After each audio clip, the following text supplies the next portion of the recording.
Very good morning, my dear students. Today we are going to learn from the second chapter Objectives of Business. Let's move on to the video session. Objectives, that means for what purpose we are doing business. எந்த நோக்கத்துக்காக. Okay, so normally if business means it is an activity that is done to earn profit. Okay, so without earning any profit, no one will do any business.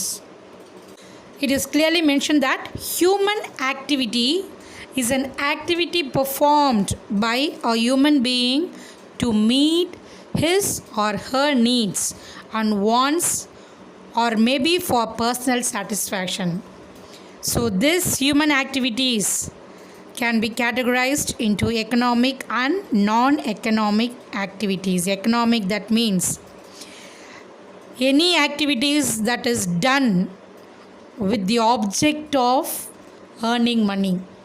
So எந்த ஒரு செயலுமே எனக்கு something in return, அதனால் எனக்கு ஏதோ ஒன்று கிடைக்க போகுது, only then I will be doing. So அந்த ஏதோ ஒன்று கிடைக்க போகுதுன்றோம் இல்லையா, that will be in terms of money. So when I do something, I'm in return I'm getting money. So to earn profit, okay, so some profit I'm going to earn, that activity is called as economic activities. And another one, that is non-economic activities. So non-economic activities is nothing but I'm not going to get anything through money. எனக்கு காசு இல்லை some amount, I'm not going to earn profit by way of money, but some mental satisfaction. So when I do something, when activities are done to satisfy social and psychological needs, so that gives me satisfaction. When I do some activity, அதனால் எனக்கு மன அமைதி கிடைக்குது, மன நிறைவு கிடைக்குது.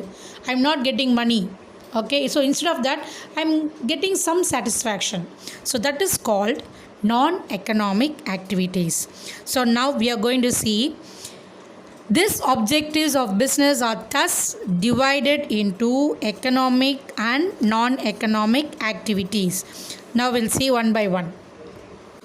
So economic activities examples: production of goods by manufacturers. Normally manufacturers, they'll produce goods, and what they'll do, they'll distribute it through wholesalers. So by distributing, they'll be getting money. So the wholesalers, they'll buy in bulk quantity. Bulk quantity means large amount of quantity, and then this wholesaler again they'll sell it through retailers. So இது wholesaler கிட்ட again யார் வாங்குவாங்க, retailers வாங்குவாங்க. Again they'll be paying one amount and they'll be getting. And then medical advice rendered by physicians. So normally physicians, if we say, they'll do service, but for that service they'll collect money in terms of consultation fees. Normally doctors also, டாக்டர்லாம் பார்த்திங்கன்னா by profession, okay, doctors அப்படின்னு சொல்லும்போது profession, அவங்க என்ன பண்ணுவாங்க, சர்வீஸும் பண்ணுவாங்க. அந்த சர்வீஸ்க்கு in return what they get is that money by way of consultation fees. அப்படின்ற இதில் will be giving money to doctors or physicians. And then accounting practice by chartered accountants.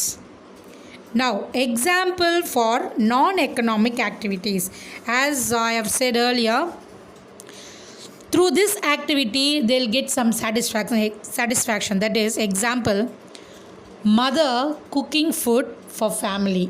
So when the mother cooks food, she is not getting anything in return by way of money. Only thing is that she gets the satisfaction that the whole family tastes her food. Same like that, celebrating festivals. So when we celebrate festivals, we feel happy and will satisfy ourselves. Then watching movies in a theater, so we'll relax there in the theater by watching movies. Then doing meditation. Meditation helps us to relax our whole physical and mental body. Now we'll see the difference between economic and non-economic activities.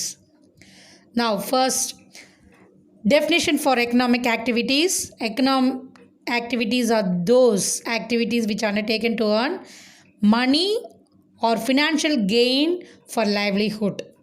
So here example they have given, fruit seller selling fruits. So when he sells fruits, in return he gets money. So to get money or to earn profit, this activity is done. Then non-economic activities are those activities which are undertaken for the sake of pleasure, performed out of love, sympathy, sentiments, etc. So when I do something, in return I'm getting satisfaction, I'm getting the pleasure, maybe out of love.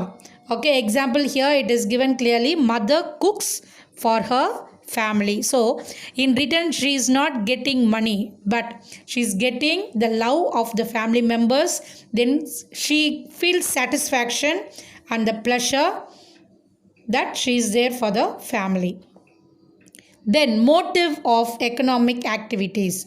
Here the main motive is to earn money. இதில் full and full பார்த்தோன்னா அவங்களோட முக்கியமான எய்மே என்னென்னா business அப்படின்னு எடுத்துட்டாலே only money and money related things they'll be gaining. So here working as a lawyer, full and full lawyer, if we see they'll collect money for everything. ஏதாவது ஒரு சின்ன application வாங்கணும்னா கூட for any form that they give they'll be collecting money. And here in non-economic activities undertaken for satisfaction of social, psychological or emotional needs, that is visiting a temple. So when they go to a temple, there they'll get emotional and they are fully satisfied and their full mental and physical body will be relaxed. Then money measurement. All economic activities are valued in monetary terms. Monetary means money. Okay, full and full it is charged through money. Example here it's given, doctor charges rupees 500 as consultation fee. As I've said earlier, doctors they are doing service, but for that service they'll be collecting money by way of consultation fees.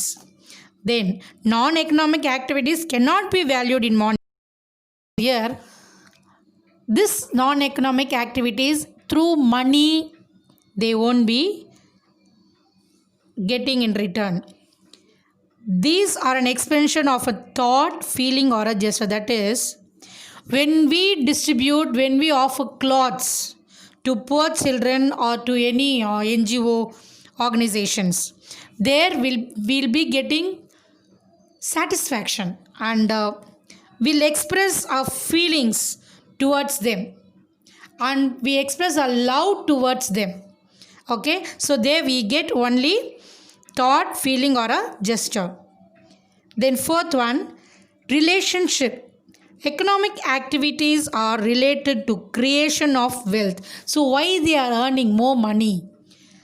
To save, and then in future they'll be buying a house, car. So everything it is on their part is to increase more wealth. So example here it's given, Ram saved part of his salary to purchase a house of his own. So every month Ram is just saving a part from his salary. Why? Because to buy a house in the future. Here in non-economic activities it do not create wealth. Okay, and example that is money received as donation is spent on charity work. Here example, if you take NGO organization, what they do is that they'll get the money from many individuals or from any group of people and that they'll spend on charity work, helping others. Then outcome in economic activities. All economic activities result in production, procurement, distribution and consumption of goods and services. And here it's clearly given, Nokia produces cell phones and sells across India through its distributors. Again they are saying that they are producing or they are distributing anything that is done only for the motive of earning money. And here the end result of non-economic activity is a mental, emotional or psychological satisfaction of the person doing the activity. Here Example they are given on names. Sona enjoys teaching orphans in an orphanage. That means freely they are teaching what they have learned. Here they are not, in return they are not looking for any money. Then duration in economic activities are repetitive, that is repeated again and again. They are done on a regular basis to earn a living. So 1 year if they earn money, it's not that the next year they won't continue. Again they'll be doing the same work, or they'll even better establish in a large manner. And here example it's given, Kulfi ice cream seller sells ice creams every evening. So daily at evening, this Kulfi ice cream sellers used to sell ice creams. So on regular basis they'll be going, that is daily they'll be going and selling. And here in non-economic activities, it may not be undertaken regularly, that is they won't do this activity on a regular basis, once in a while, whenever they are free. Usually they are done during free time. Example, Shankar visits orphanage in his free time. Okay, they'll get time, and even when they are free also, once in a while they'll go visit this orphanage or old age homes, like that. Then source of initiation. In economic activities, the main activities are initiated to satisfy human needs and wants. So what the public need, what they want, to satisfy the public and to satisfy each and every individual. So that will be the main motive for this economic activity. And here for non-economic activities, that initiated to satisfy emotional or sentimental pleasures for the self. The one who's doing this non-economic activity, they won't do for others, but they will do this activity for themselves, for their self. Okay students, I think you all understood economic and non-economic activities and their differences. In the next video session, we'll see about the types of economic activities, its classifications. Thank you students. Have a nice day.